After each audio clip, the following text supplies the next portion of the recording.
ओम श्री गुरुवे नमः। भाइयों और बहनों, सभी को प्रणाम। पिछले वीडियो में आपने सुना कि आज के वैज्ञानिक युग में वैज्ञानिक आध्यात्मवाद की आवश्यकता है। आखिर क्या है ये वैज्ञानिक आध्यात्मवाद? वैज्ञानिक आध्यात्मवाद का अर्थ है अध्यात्म को विज्ञान के साथ जोड़ना। मतलब यह है कि धर्म और धार्मिक मान्यताएं वैज्ञानिक तौर पर तर्क संगत हों तथा धार्मिक तथ्यों और मान्यताओं की विवेकपूर्ण दृष्टि से युगानुकूल व्याख्या हो। विश्व में अनेक धर्म संप्रदाय के लोग रहते हैं। सभी की मान्यताएं अलग अलग हैं, जो भौगोलिक व सामाजिक दृष्टि से उचित भी हैं। लेकिन केवल स्वधर्म को अन्य धर्म संप्रदाय से श्रेष्ठ मानना, उसी की मान्यताओं और परंपराओं को संपूर्ण विश्व में अनुचित तरीके से फैलाने का प्रयास करना किसी भी दृष्टिकोण से उचित नहीं है। मानव मात्र की सेवा एवं विश्व के सभी प्राणियों के कल्याण की भावना रखने वाला धर्म संप्रदाय को सभी प्राणी अपना सकते हैं। विश्व कल्याण की भावना से ज्ञान का प्रकाश लेकर भारतीय सनातन संस्कृति का प्रचार प्रसार आदिकाल से होता रहा है। आइए स्वाध्याय के इसी क्रम को आगे बढ़ाते हैं।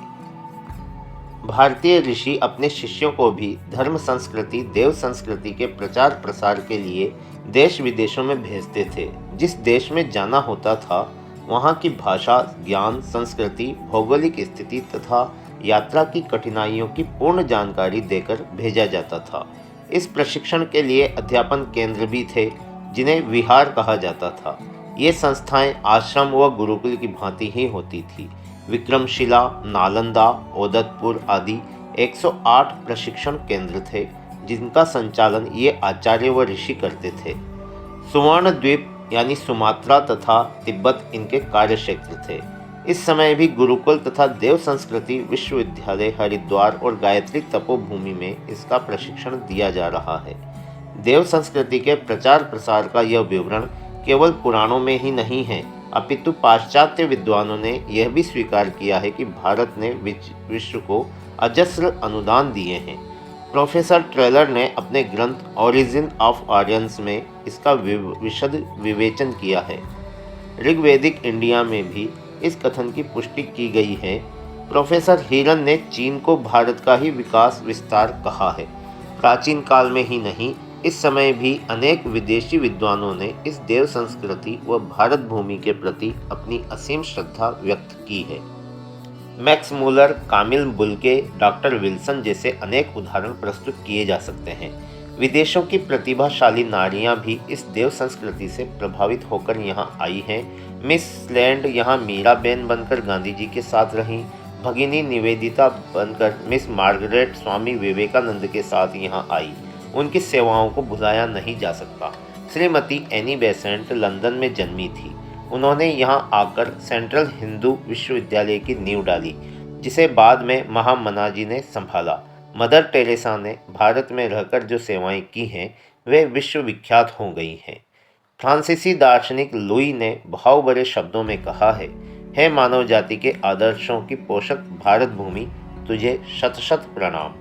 आओ हम भी अपने प्यारे देश की उन्नति की कामना करते हुए भगवान से प्रार्थना करें कि हमारा प्यारा भारत देश फिर से समुन्नत हो। देव संस्कृति की गौरव गरिमा का वर्णन करते करते महाप्राज्ञ भाव विभोर हो गए। उनका कंठ अवरुद्ध हो गया। उन्होंने भाव भरे शब्दों में सबको संबोधित करते हुए कहा, हे देव संस्कृति के उपासकों, ब्रह्म विद्या के जिज्ञासुओं, परम पूज्य के प्रज्ञापुत्रों, आओ हम सब भी अपनी इस पुण्य भूमि को शत शत नमन करते हुए इस देव संस्कृति के प्रचार प्रसार का संकल्प लें। हे अमृत संतानों, बहुत गहरी नींद में सो चुके हो। भारत माता ही नहीं, सारा विश्व तुम्हारी ओर आशा भरी दृष्टि से देख रहा है। अभी कुछ ही समय पूर्व तक एक महान संत स्वामी विवेकानंद कितने कष्ट उठाकर अमेरिका गए थे।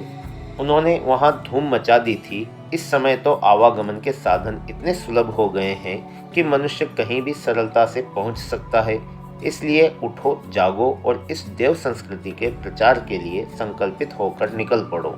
हे नवयुग के सृजन सैनिकों, अत्याचार, अनैतिकता, आतंकवाद का दमन करने के लिए तुम परशुराम बनकर जागो। राष्ट्रहित संपदा अर्पित करने के लिए भामाशाह बन जाओ। संस्कृति को विश्वव्यापी बनाने के लिए विवेकानंद, आर्य परंपरा को पुनर्जीवित करने के लिए ऋषि दयानंद बनकर आगे बढ़ो। माताओं और बहनों, आज सत्यनिष्ठ व्यक्ति भटक रहा है, उस सत्यवान को बचाने के लिए तुम सावित्री बनकर अनैतिकता के यमराज से उसकी रक्षा करो। पति को सत्यवान एवं पुत्र को विवेकानंद बनाने का संकल्प लो। आसुरी संस्कृति का प्रभाव सबको पथ भ्रष्ट कर रहा है। इससे टक्कर लेने के लिए लक्ष्मीबाई का रूप धारण कर इस आसुरी संस्कृति से टक्कर लो। यदि तुम जाग उठो तो मंदिर, मस्जिद, गुरुद्वारे जाग उठेंगे और भारत फिर उसी सद्गुरु की उपाधि को प्राप्त कर सकेगा। हे अमृत संतानों, देखो विश्वासों के दीप जलाकर भारत माँ तुम्हें पुकार रही है। सदियों से प्यासी है यह धरती माता, इसे रक्त रंजित होने से बचाकर इसे प्यार के अमृत से सींच दो, इसे प्रकाश से आलोकित कर दो। तुम्हारे कर्म योग का मार्ग प्रशस्त है। इस समय विश्व के कोने कोने में गायत्री परिवार के प्रज्ञापुत्र गायत्री शक्तिपीठ, आर्य समाज मंदिर, गुरुद्वारे बना बनाकर इसके प्रचार में लगे हैं। America, Canada, Europe, Asia, Africa, Australia, विश्व के कोने कोने में यह ज्ञान ज्योति जलाने का प्रयास गायत्री परिवार द्वारा किया जा रहा है। तुम भी इसमें सहयोगी बनो, विज्ञान के सारथी बनकर उसे आध्यात्मिकता के रंग में रंग दो। देखो, गीता में सारा ज्ञान उपदेश देने के बाद भी कहा गया है, जहाँ योगेश्वर कृष्ण हैं, जहाँ धनुर्धारी अर्जुन हैं, जहाँ ये दोनों मिलकर काम करते हैं, वहाँ शोभा, विजय तथा संपत्ति निश्चित रूप से रहती है। यह मेरी संपत्ति है, यह मेरी सम्मति है। ये योगेश्वर कृष्ण हैं, आध्यात्मवाद, धनुर्धारी अर्जुन है, मायावाद। ये दोनों ब्रह्म शक्ति तथा क्षात्र शक्ति हैं। जहाँ दोनों का मिलन होगा वहाँ व्यक्ति का कल्याण, देश का कल्याण, विश्व का कल्याण होता है, यह निश्चित है। अतः नव युग के सृजन सैनिकों, आओ इस युग निर्माण की शुभ वेला में मिलकर संकल्प लो। भारतीय संस्कृति के पुनरुत्थान में सहयोगी बन जाओ। आने वाली पीढ़ियां तुम पर गर्व करेंगी। ईश्वर तुम्हारी सहायता करें। भाइयों और बहनों, आज के स्वाध्याय को अब यहीं समाप्त करते हैं। आशा है आपने इसे ध्यानपूर्वक सुना होगा और आपका सहयोग हमें लगातार मिलता रहेगा। इसी आशा और अपेक्षा के साथ आप सभी का बहुत बहुत धन्यवाद।